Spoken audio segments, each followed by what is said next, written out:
السلام علیکم طلباء، کیسے ہیں آپ؟ امید ہے آپ سب خیریت سے ہوں گے۔ میں ہوں قاسم علی تراب، بھی آپ کا استاد۔ جیسے کہ آپ کو پتہ ہے کہ ہم جماعت ہشتم کے چیپٹر نمبر 4 جو ہے اس کو پڑھ چکے ہیں۔ اب ہم اس کی جو ہے مشق کریں گے۔ ظاہر سی بات ہے کہ جب ہم کوئی سبق پڑھتے ہیں تو اس کے آخر پہ ایک مشق دی جاتی ہے، اس میں کچھ سوالات پوچھے جاتے ہیں۔ ان سوالات پوچھنے کا مقصد یہ ہوتا ہے کہ ہم یہ جائزہ لے سکیں کہ بچوں نے جو سبق پڑھا ہے وہ ان کے ذہن نشین ہے کہ نہیں، کیا وہ اس سبق سے متعلق جو ہے پوچھے گئے سوالات کے جواب دے سکتے ہیں کہ نہیں۔ تو چلتے ہیں اپنی مشق کی طرف، دیکھتے ہیں اس میں کیا کیا سوالات ہیں۔ سبق کے مطابق درست جواب کے گرد دائرہ لگائیے۔ حضرت خالد بن ولید رضی اللہ تعالی عنہ کے قبیلے کا نام تھا بنو بکر، بنو مخزوم، بنو خزاع، بنو اوس۔ درست جواب ہے بنو مخزوم۔ حضرت خالد بن ولید رضی اللہ تعالی عنہ ماہر تھے فن شاعری میں، فن حرب میں، فن خطاطی میں، فن مصوری میں۔ درست جواب ہے فن حرب میں۔ جنگ موتا میں اسلامی لشکر کی تعداد تھی 1000، 2000، 3000، 4000۔ تو درست جواب ہے 2000۔ سیف اللہ کا مطلب ہے اللہ کا شیر، اللہ کا تیر، اللہ کی تلوار، اللہ کا نیزہ۔ درست جواب ہے اللہ کی تلوار۔ حضرت خالد بن ولید رضی اللہ تعالی عنہ نے وفات پائی 20 ہجری میں، 21 ہجری میں، 22 ہجری میں یا 23 ہجری میں۔ تو درست جواب ہے 22 ہجری میں۔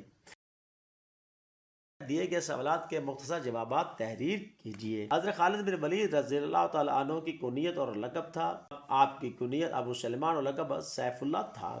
حضرت خالد بن ولید رضی اللہ تعالی عنہ کے قبول اسلام کا واقعہ لکھیے۔ جب حضرت عمر بن عاص قبول اسلام کے لیے جا رہے تھے تو آپ بھی مدینہ منورہ میں قبول اسلام کے لیے سفر کر رہے تھے، لہذا اس طرح آپ دونوں نے دین اسلام قبول کیا۔ حضرت خالد بن ولید رضی اللہ تعالی عنہ نے سب سے پہلے کس جنگ میں شرکت کی؟ آپ نے سب سے پہلے جنگ موتا میں شرکت کی۔ جنگ موتا میں حضرت خالد بن ولید رضی اللہ تعالی عنہ کے ہاتھوں سے کتنی تلواریں ٹوٹی؟ آپ کے ہاتھوں سے 9 تلواریں ٹوٹی۔ حضرت خالد بن ولید رضی اللہ تعالی عنہ نے کب اور کہاں وفات پائی؟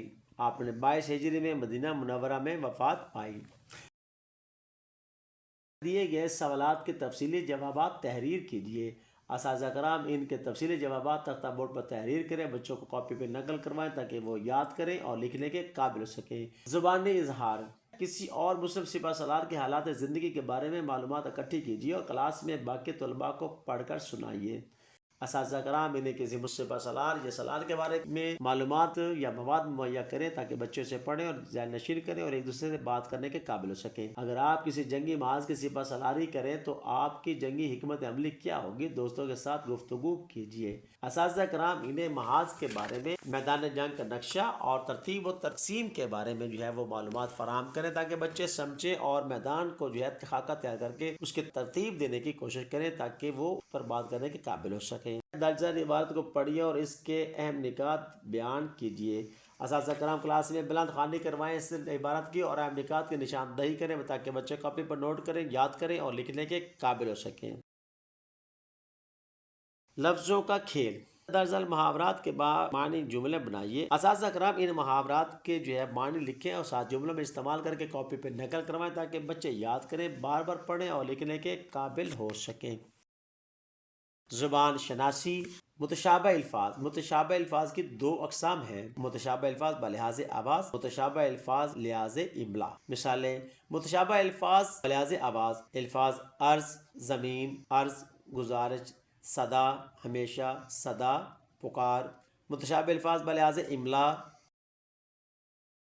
الفاظ ملکہ، بادشاہ کی مؤنث، ملکہ کسی کام کی مہارت، آرا رائے کی جمع، آرا لکڑی کاٹنے کا آلہ۔ اپنی کاپی میں کوئی سے 5 متشابہ الفاظ اور ان کے معنی لکھیے۔ اساتذہ کرام تختہ بورڈ پر 5 متشابہ الفاظ لکھیں اور ان کے معنی بھی لکھیں اور کاپی پہ نقل کروائیں تاکہ بچے بار بار لکھیں، پڑھیں، یاد کریں، لکھنے کے قابل ہو سکیں۔ تخلیقی لکھائی۔ سبق کو غور اور توجہ سے پڑھیے اور خلاصہ تحریر کیجیے۔ اساتذہ کرام اس سبق کی جو ہے وہ خلاصہ تختہ بورڈ پر لکھیں، کاپی پہ نقل کروائیں تاکہ بار بار پڑھ سکیں، یاد کر سکیں اور لکھنے کے قابل ہو سکیں۔ صحابہ کرام رضوان اللہ علیہم اجمعین کی حالات زندگی پر کوئی کتاب پڑھیے اور تبصرہ کیجیے۔ اساتذہ کرام صحابہ کرام کی زندگی پر ایک مخصوص جو ہے وہ کتاب کسی بھی صحابہ کے بارے میں لکھی ہوئی مہیا کریں، بچوں کی ہے وہ پڑھیں تاکہ وہ اس سے اہم نکات کی نشاندہی بھی کریں اور تبادلہ خیال کرنے کے قابل ہو سکیں۔